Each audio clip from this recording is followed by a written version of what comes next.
Yo, man. What's your YouTube, man? Show boy Mickal, nice, aka man, Sniper Bowman. And today's video, man, we got the greatest one season wonder teams in NBA history, man. If you're new, man, hit that like button, subscribe, and share, man. We're on the road to 490 subscribers, man. Hit that sub button, man. Like I said, hit that sub button, hit that sub button, hit that sub button. Like the video, man. Comment down below. Everything. Let's get into this video. Surprisingly good, and everybody thought their success would last until they sunk into mediocrity faster than they came up. Here are the greatest one-season wonder teams in NBA history.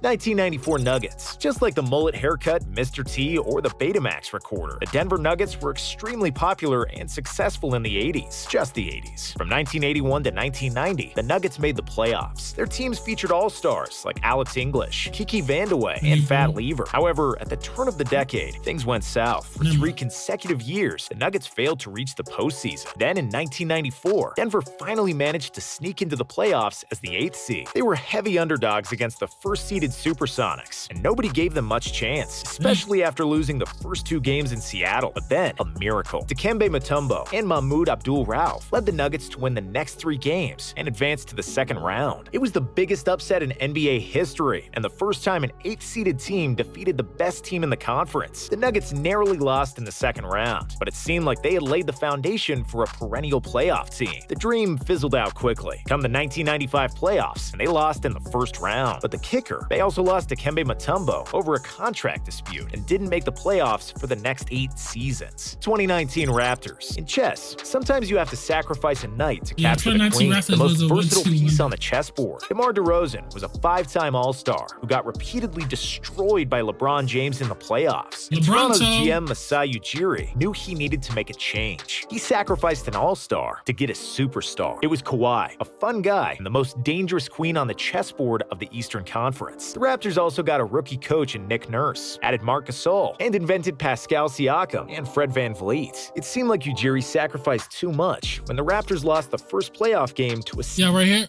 I mean, I feel like Kawhi would have stayed as a Raptor if they weren't in Toronto, if that makes sense.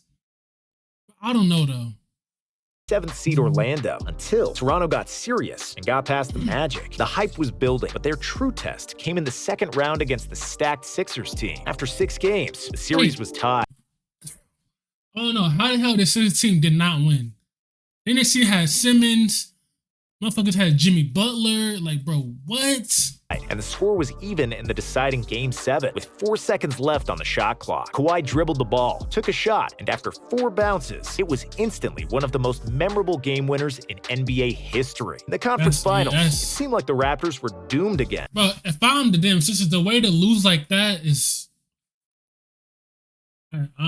After Milwaukee won the first 2 games. But then, the Raptors followed Donald Trump's advice and built a wall to stop an immigrant. The Greek Freak, the league MVP, couldn't get past the wall of Toronto's players, who sealed up the paint. The Raptors won the next 4 games and got to their first NBA Finals. Toronto was the underdog against the Warriors dynasty and their death lineup. But after KD went down in Game 5 and Klay got injured in Game 6, there was no stopping Toronto. Kawhi was the Finals MVP, and Ujiri's big bet is on a winning horse. Too bad a few weeks later, Leonard decided that Canada was a bit too cold for his liking, and just like Biggie Smalls, he was going back to Cali. The Raptors and Kawhi danced only for 1 summer, but it was the warmest summer in Toronto's history. 1975 Warriors. Rick Barry is a Warriors legend, but he is mostly known for his granny-style free throws. After they lost the 1967 NBA Finals, Barry's Warriors were unsuccessful for the next 8 years. The team didn't even make the playoffs in 1974, and after All-Star big man Nate Thurmond left the team, nobody expected much in 75, but Jamal Wilkes injected fresh blood into the system, won Rookie of the Year, and the Warriors somehow secured the #1 seed. Against all odds, Golden State reached another NBA Finals. Wes Unseld and the Bullets proved to be worthy adversaries, and all games in the finals were extremely close. But the Warriors secured the win in all 4 games, with a spectacular performance from Rick Barry. Rick averaged 30 points per game and shot 94% from the free throw line, with his weird underhand style. After their maiden title, Barry got older. The Warriors weren't competitive for years, and it took them 40 years to reach another NBA Finals. 1977 Blazers. In 1970, the Portland Trail Blazers joined the NBA, and for the first 6 years, they sucked. Portland never had a winning record. They never even came close to the playoffs. Then in 1976,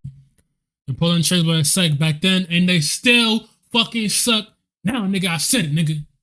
Everything changed. Bill Walton, the first overall pick from 1974, finally got healthy. Jack Ramsey became the head coach, and the Blazers qualified for the playoffs. Once the postseason started, Walton reminded everybody why he was one of the most dominant players in NCAA history. He and the Blazers swept mighty Kareem Abdul-Jabbar and the Lakers in the conference finals. However, in the finals, things started looking really bleak for Portland. Led by high-flying Dr. Che, the Philadelphia 76ers took a 2-0 lead, and it seemed like they would take a stroll to the title. But in Game 3, Walton dominated with 20 points, 18 rebounds, 9 assists, 2 steals, and 4 blocks. It was a masterpiece of old-school basketball, and it turned the series around. Walton could not be stopped in the paint. He averaged 19 rebounds per game, and the Blazers won the next 4 games and the championship. Walton won the regular season MVP in 1978, but he was quickly cursed with enormous injury problems year after year. The Blazers traded him away, and it took them 6 years with a complete overhaul to win another playoff series. 2011 Mavericks. Dirk was getting old, Jason Terry was even older, and Jason Kidd was a dinosaur. The Mavs made the playoffs every year since 2001, including the finals in 2006, but every year they would lose in the playoffs, and nobody expected anything different in 2011. Like Charles Barkley loves to say, you can't win a title with the old geezers.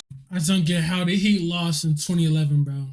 I don't know. But then, the Mavs swept Kobe and the Lakers. In the conference finals, Dirk manhandled the young OKC with Durant, Westbrook, and Harden. In the finals, it seemed like LeBron, Wade, and Bosh were too much for Dallas after they took a 2-1 series lead. But Dirk and the old geezers had different plans. Nowitzki pulled the Mavs from behind to win Game 4, and then spectacularly closed out the series with his unguardable one-legged fadeaway and robotic precision from the free throw line. But after that spectacular and unexpected run, the Mavs fell apart. It's been 11 years since their title, and they still haven't won another playoff series. 2015 Hawks. Between 2007 and 2017, the Atlanta Hawks were like the McDonald's fast food chain. They were reliable. They made the playoffs every year. Just like any fast food, they were good, but they weren't great or special, and it's not somewhere you'd go on a first date. Unless you were really drunk and have zero class. Let's leave my dating history out of this for now. In that decade of not great, not terrible basketball, one year stands out. 2014-15 season. Atlanta won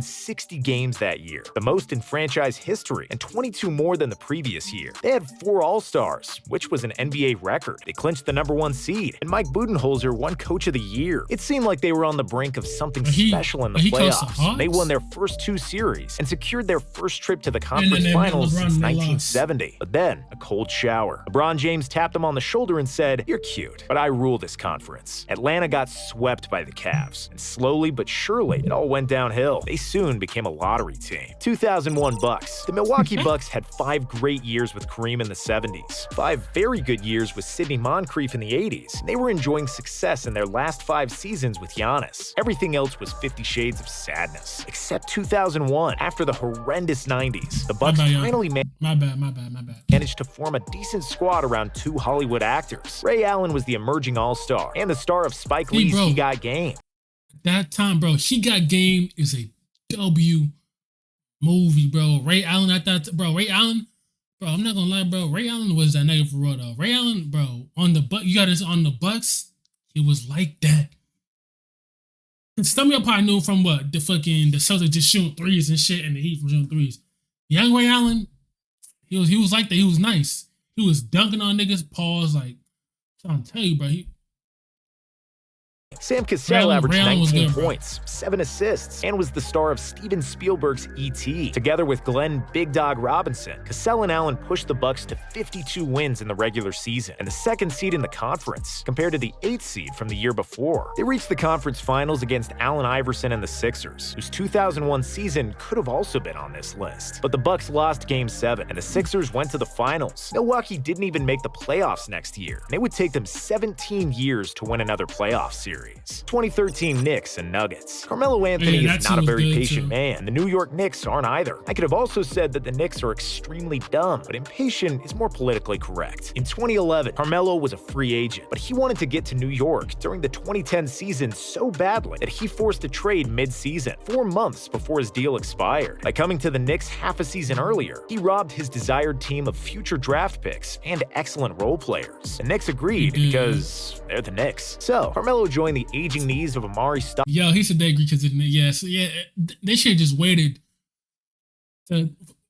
bottom line, and not much I mean, else. they With still have zero Carmelo, depth, so, I the mean, Knicks lost in the first round of 2011 and 2012. On the Nuggets side of things, they used all those assets from the Knicks to make the playoffs, but they couldn't do much more and would lose in the first round. Then came 2013, where the Nuggets surprised everybody, winning 57 games, the third best mark in the West. The Knicks won 54 games and were second in the East. New York won their first playoff series in 14 years, which is still their only playoff win in this millennium. After 2013, they haven't made the playoffs for 7 straight seasons. The Nuggets, after their 57-win 2013 season, didn't make the playoffs for 5 straight years. But thankfully, they now have Nikola Jokic, Murray, and MPJ, and are going to be a contender for years to come. And the Knicks, they have some good players, so they'll probably find a way to mess it up, as usual. And they traded away Obi Toppin, and Obi Toppin is balling on the Pacers now.